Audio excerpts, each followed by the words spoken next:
want to be part of Domesti-PUPS as a dog handler? In the beginning, when I saw the dog handlers in the Nebraska State Penitentiary where I was sentenced to, I saw the guys with the dogs walking around. And I've always loved animals. I've always loved dogs particularly. And I saw these guys walking around with these dogs, and I seen these dogs doing these, to me at the time, seemed outrageous things. And I was really intrigued about why they were doing these things and for what purpose. And there was a gentleman there in my housing unit that had a dog, and his name was Landon. He was a silver boxhead lab. And I approached this gentleman and I asked him about the dogs and about the program, and he explained to me that the dogs were being used for service dog purposes to do seizure response and balance mobility type things. And I never known that a dog could do anything like this. So through the process of the department, I requested to be a dog handler, not expecting to be considered and to be approved. However, Domesti-PUPS approved me and accepted me. My intentions for being a dog handler were due to a lot surrounding why I was in prison in the first place. I was going through a lot of emotional and mental issues due to my crime. In my crime, just to give you a little outline, I had taken a life. And my thoughts during that time of incarceration were, what can I do to somehow redeem myself in the public eye? And I always thought that, you know, I had to do something to make up for this wrong. When I saw these dogs doing the things they were doing and for the purposes they were doing them for, I had to give a life back for the life that I took. And so for me, you know, giving somebody back their independence, you know, in any way possible was my way of redemption. It's the way I looked at it.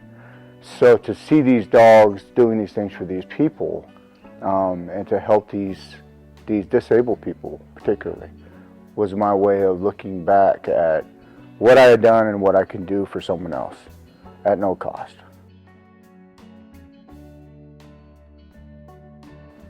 Training these dogs, being a parent and raising a child is like being a parent and raising a dog, or training one for that matter. The challenges that come with it, the difficulties, is when I'm given a fresh dog that absolutely knows nothing, the very basics are the challenges. Sometimes just teaching a dog his name or her name.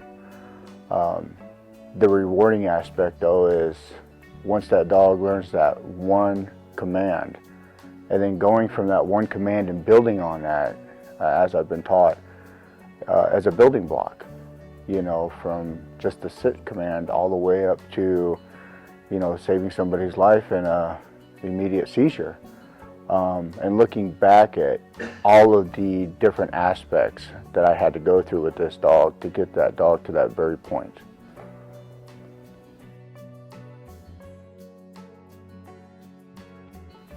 My basic day of training is getting up in the morning, going to the kennel,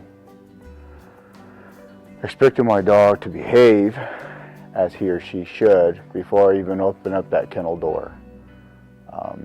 Getting that dog out, brushing them out, giving them the opportunity to play, feeding them.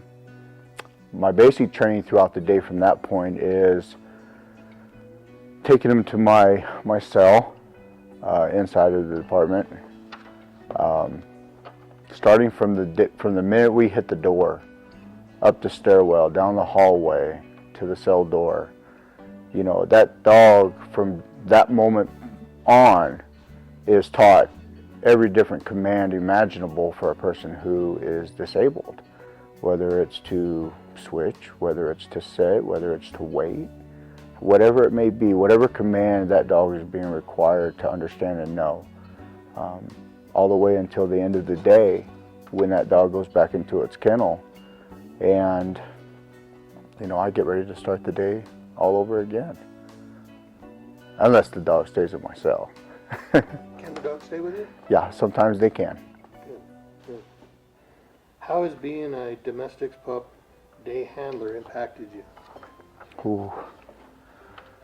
Emotionally, it's given me my dignity back.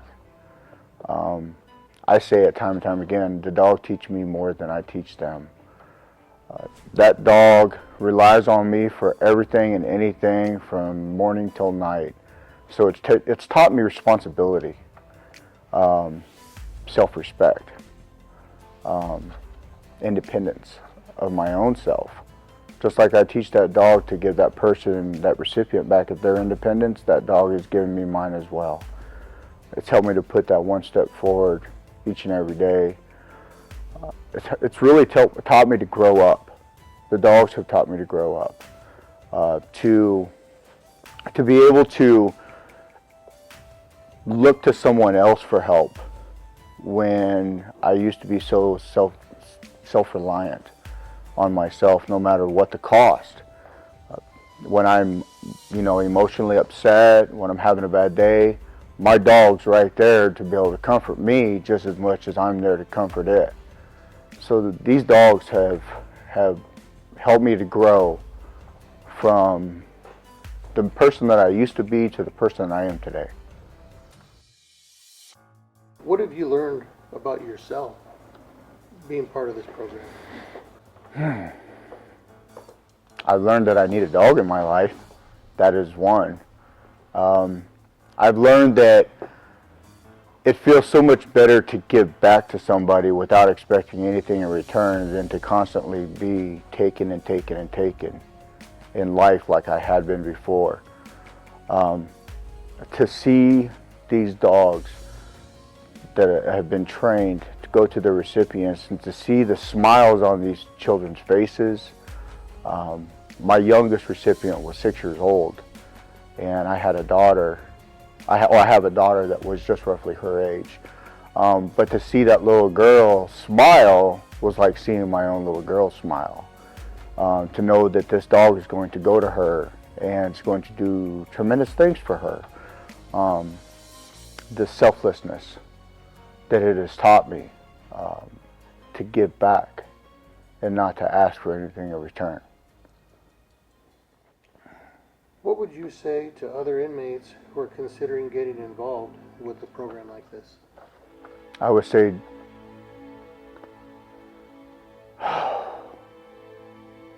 don't think about it any longer, just do it.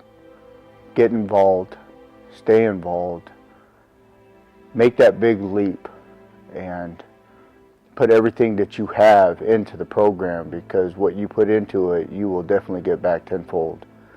And that is the honest truth. As a man who sits here, who has done 17 and a half years in prison and made a lot of mistakes, this program here has given back to me more than I could ever give back to it.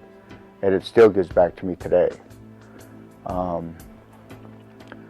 I would say to that person, put your ego and your pride to the side and look at the next best thing. That is what I would say to them. Good. Is there anything else that I didn't ask that you'd like to share? To Domesti-PUPS, I'd have to say thank you for the second chance and opportunity they've given me. As I said, this program here has given me the opportunity and the abilities to be able to do far more things that I could ever imagine ever doing. To be able to help somebody else and to give me that sense of self-respect and dignity back. This program did that. Thank you for sharing. You're welcome. Hey, I got to tell you that, man. Dude, hearing that, man, you're an inspiration to me. No, I mean that with all my heart and stuff. Oh, thank you. You know, and how do you look at yourself nowadays?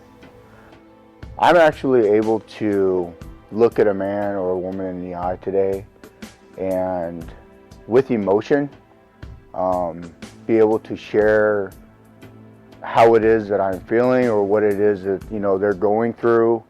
I'm actually able to walk in the world today with my head up instead of my chin down. Whereas I did before, You know, I didn't look at myself as with any worth. And today I see myself as with a lot more worth today, and I have a place in this world today that I see myself in. I know that there is a specific reason for me here. I lived very hopeless, and you know, as an addict most of my life, you know, I can look at people like that today, and I can actually feel sympathy and empathy for them. More empathy than sympathy, and I never knew what empathy was before. But I have learned what empathy is today, and I'm able to express that and try to pull them people out, or at least give them that hand up as people did for me, to get me to where I am today.